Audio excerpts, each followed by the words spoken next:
Welcome to Joe handmade. வாங்க ஒரு name customised bracelet எப்படி மேக் பண்ணணும் அப்படிங்கிறது பார்க்கலாமா? அண்ட் அதுக்கு என்னென்ன மெட்டீரியல்ஸ் நமக்கு நீடட் அப்படிங்கிறது பார்க்கலாம். அண்ட் ஹேங்கிங் பீட்ஸ் எப்படி வைக்கணும் அப்படிங்கிறது பார்க்கலாம்.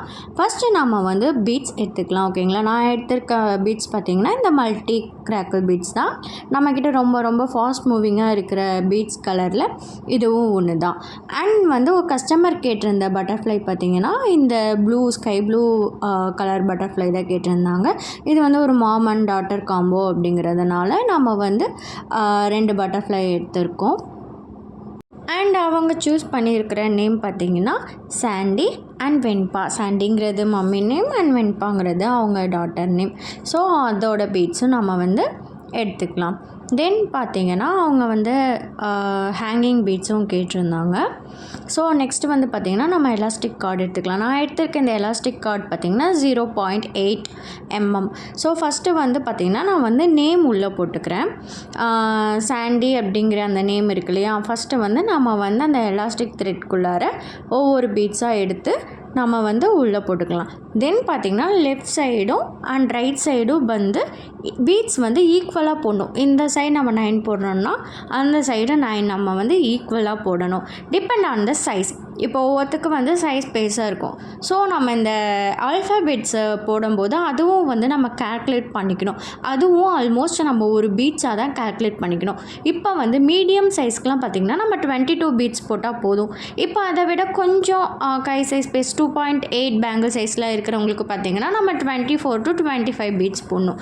ஸோ நம்ம ஆல்ஃபாபெட் பீட்ஸ்னால் வந்து நம்ம வந்து அதையே சேர்த்து தான் நம்ம வந்து கணக்கில் எடுத்துக்கணும். ஸோ அதுவும் கணக்கு எடுக்கும்போது இப்போ சப்போஸ் எக்ஸாம்பிளுக்கு 22 போடுறீங்கன்னா அதுவும் கால்குலேட் பண்ணி இந்த சைடு 9 இந்த சைடு 9 ஆல்ஃபாபெட் பீட்ஸும் கணக்கு எடுத்து தான் பண்ணணும். இந்த மாதிரி 2 சைடுமே ஈக்குவலாக பேலன்ஸ்டாக நம்ம பீட்ஸ் போடுறதுக்கப்புறம் நாட் எப்படி போடணுன்னு பார்த்தீங்கன்னா ஃபஸ்ட்டு உங்கள் லெஃப்ட் சைடு ஹேண்டில் வந்து ஒரு நாட் மடக்கிக்கணும். நெக்ஸ்ட்டு வந்து ரைட் ஹேண்ட் சைடு இருக்கிறத வந்து அந்த கேப்குள்ளார கொண்டு போயிட்டு நெக்ஸ்ட்டு லெஃப்ட் சைடில் இருக்கிற அந்த எண்டோட த்ரெட் இருக்குது பார்த்தியா, அதை வந்து நம்ம உள்ளே கொண்டு வந்துக்கணும். இப்படி இந்த மாதிரி உங்களுக்கு வந்த உடனே நீங்கள் வந்து இழுத்திங்கன்னா உங்களுக்கு அந்த இடத்துல ஒரு நாட் க்ரியேட் ஆகிடும். பாருங்கள், இந்த இடத்துல ஒரு நாட்டை க்ரியேட் ஆகிடுச்சு. இது வந்து இப்படியே விடக்கூடாது. நெக்ஸ்ட் ஒன் பார்த்திங்கன்னா லெஃப்ட் சைடு இருக்கிறது உள்ளே கொண்டு வந்துட்டு ரைட் சைடு இருக்கிறது வந்து திரும்ப அது உள்ளே கொண்டு வந்து எடுத்துகிட்டு நீங்கள் இழுத்திங்கன்னா திரும்ப ஒரு நாட் க்ரியேட் ஆகிடும். இதே வந்து 2 டைம்ஸ் வந்து ப்ராசஸ் பண்ணுங்கள்.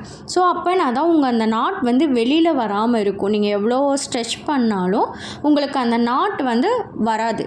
இல்லைன்னா என்ன ஆகிடும்னா அந்த பீட்ஸ் எல்லாமே வந்து அப்படியே வெளியில் வந்துடும். ஸோ முடிஞ்ச அளவுக்கு நல்லா டைட்டாக ஸ்ட்ரெச் பண்ணிவிட்டு அதுக்கப்புறமா கொஞ்சமாக கேப் விட்டு அந்த த்ரெட்டை வந்து கட் பண்ணிக்கோங்க. ஃபுல் எண்டில் கட் பண்ணிங்கன்னா நீங்கள் இழுக்கும்போது வந்துடும். ஸோ எப்போயுமே கொஞ்சம் ஸ்பேஸ் விட்டு தான் கட் பண்ணணும். ஸோ இதுதான் பார்த்திங்கன்னா இதோட ஃபைனல் அவுட்புட்டு. இது ஃபைனல் இல்லை, இது இந்த ஆல்ஃபாபெட் போட்டு. நெக்ஸ்ட்டு ஒன் பார்த்திங்கன்னா இப்போ வந்து நம்ம சாம் வந்து போடணும் இல்லையா? ஸோ ஜம்ப் ரிங் எடுத்துக்கலாம். இந்த ஜம்ப் ரிங்கோட சைஸ் பார்த்திங்கன்னா 6 mm சைஸ். ஓகேங்களா? நீங்கள் கடையில் போய் கேட்டிங்கனாவே 6 mm ஜம்ப் ரிங் கொடுங்கன்னா கொடுப்பாங்க ரா மெட்டீரியல்ஸ் கடையில். இந்த ஜம்ப் ரிங்கை ஃபஸ்ட்டு வந்து நம்ம வந்து அந்த மவுத் ஓப்பன் பண்ணிவிட்டு நெக்ஸ்ட்டு வந்து இந்த பட்டர்ஃப்ளையை அதுக்குள்ளார போட்டுட்டு தென் நமக்கு எந்த இடத்துல வேணும், ஐ மீன் பிரேஸ்லெட்டில் இப்போ வந்து இந்த சாண்டிங்கிற இடத்துல வந்து எனக்கு வந்து சென்டராக வேணும் அப்படிங்கிறதுனால இந்த பக்கத்தில் வந்து நான் போட்டுட்டு நாம் வந்து இதை வந்து நல்லா லாக் பண்ணிடணும். நம்ம ப்ராப்பராக லாக் பண்ணணும். இல்லைன்னா இந்த பட்டர்ஃப்ளை வெளியில் வரதுக்கு சான்ஸ் இருக்குது. ஸோ இல்லை அப்படின்னா அந்த பிரேஸ்லெட்டை அப்படியே வெளியில் வந்துடும். ஸோ நம்ம ப்ராப்பராக லாக் பண்ணிக்கணும். நெக்ஸ்ட்டு நம்ம ஹேங்கிங் பீட் பண்ணுறதுக்கு ஹெட் பின் எடுத்துக்கலாம். இந்த ஹெட் பின் தான் ரொம்ப இம்பார்ட்டண்ட். இதில் ஐ பின்னு ஒன்று இருக்குது. அது வந்து உங்களுக்கு ரவுண்ட் ஷேப்பாக வரும். அது எடுக்கக்கூடாது. இந்த ஹெட் பின் தான் எடுத்துக்கணும். இந்த ஹெட் பின் எடுத்துகிட்டு உள்ளே ஒரு பீட் போட்டுட்டு நமக்கு வேணுங்கிற சைஸில் வந்து நம்ம கட் பண்ணிக்கிறோம். ஏன்னா நம்ம இது வந்து திரும்பவும் வந்து ஐ பின் சைஸ்க்கு நம்ம வந்து கொண்டு வர போகிறோம். இதை வந்து ப்ராப்பர் ஃபினிஷிங்கில் கொண்டு வரணும். நீங்கள் பாதி விட்டுட்டிங்கனாலும் உங்களுக்கு அந்த ஹேங்கிங் பீட் வெளியில் வந்துடும். ஸோ அதனால் ப்ராப்பராக எப்படி ஃபினிஷ் பண்ணணும்னா ஃபஸ்ட்டு வந்து அதை கட் பண்ணிவிட்டு இதை வந்து ஒரு டீ ஷேப்க்கு நல்லா பெண்ட் பண்ணிடணும். ஓகேவா?